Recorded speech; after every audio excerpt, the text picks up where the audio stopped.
This is KCUR 89.3, and now a love story. Michael McClintock learned classical guitar at the UMKC Conservatory. A few years ago, he visited Cuba and was intrigued by the three-stringed instrument called the trace. Then he fell in love. And KCUR's CJ Janovy has the rest of the story. Michael McClintock is from Neosho, Missouri. His uncle taught him to play guitar. Even if it sounded bad, he's like, it sounds good, man. Just keep going. And he taught me how to play blues, classic rock. He was interested in flamenco, in fingerstyle, acoustic guitar, and he's just a guitar lover. McClintock's parents had traveled to Brazil, so they were into that country's music. And they were big jazz fans. Miles Davis, John Coltrane. I got a little bit more exposure than your normal country boy from Neosho.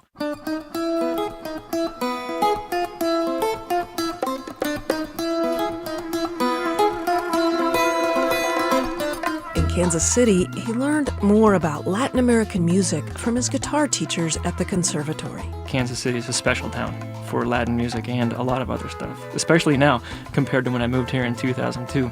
It's grown a lot in the last 15 years. Then McClintock made that fateful trip to Cuba, where he met Dalida Pupabarias. She worked for the Minister of Culture, so she was a tour guide for McClintock's group. By the end of his trip, they wanted to spend more time together. He went back for months at a time. While Pupabarias went to her job, he found traditional Cuban musicians to study with, like Cesar Echevarria, El Lento. And I remember when Michael was studying with him, he was like, wow. Because Michael was playing flamenco, was playing fado, was playing jazz, even tango. And he was using the Cuban tres for all those styles. And he was like, this is very interesting.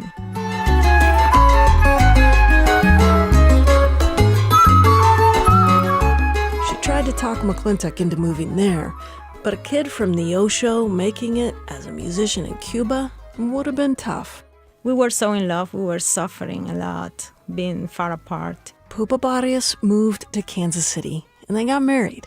And she encouraged McClintock to start his own band. It's called Cubanisms, and they've just put out an album.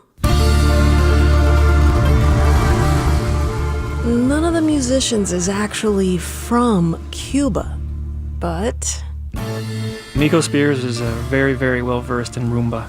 Him, Robert Beasley, and John Curry make up our percussion section. Then we have also the local legend, Mr. Forrest Stewart, on bass. Mark Strozier, he's shared the stage with some really heavy guys, Tito Puente being one of them. And then, of course, Bruno and Fedra. Fedra Cooper Barrera, she grew up in Veracruz, Mexico, and spent some time touring with Luis Miguel, who is a world-famous musician. And then Mr. Bruno Bessa from Brazil.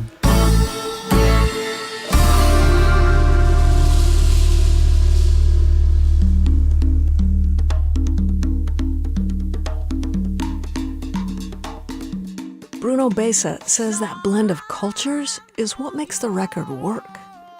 Because we are so different as individuals, as musicians. We speak differently. We sound differently by default. I'm incredibly proud of the sound that's in the record. For some songs, McClintock dramatically rearranged traditional Cuban music and even American jazz. Summertime and the living is easy. Dalida Pupabarias says the musicians back home in Cuba would get it. I think one of my favorite things from the album is that they try to follow or use classic songs and very traditional rhythms from Cuba, but with their touch of more modern, like trying to reach more audience, trying to make it more popular. Ayo-yo! Ayo-yo, Eva! Ayo-yo! Bruno Bessa says he hopes the sound bridges the Latin American worlds here in Kansas City.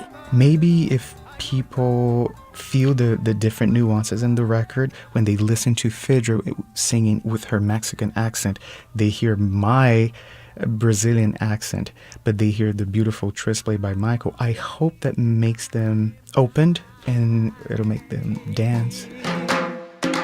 I want it.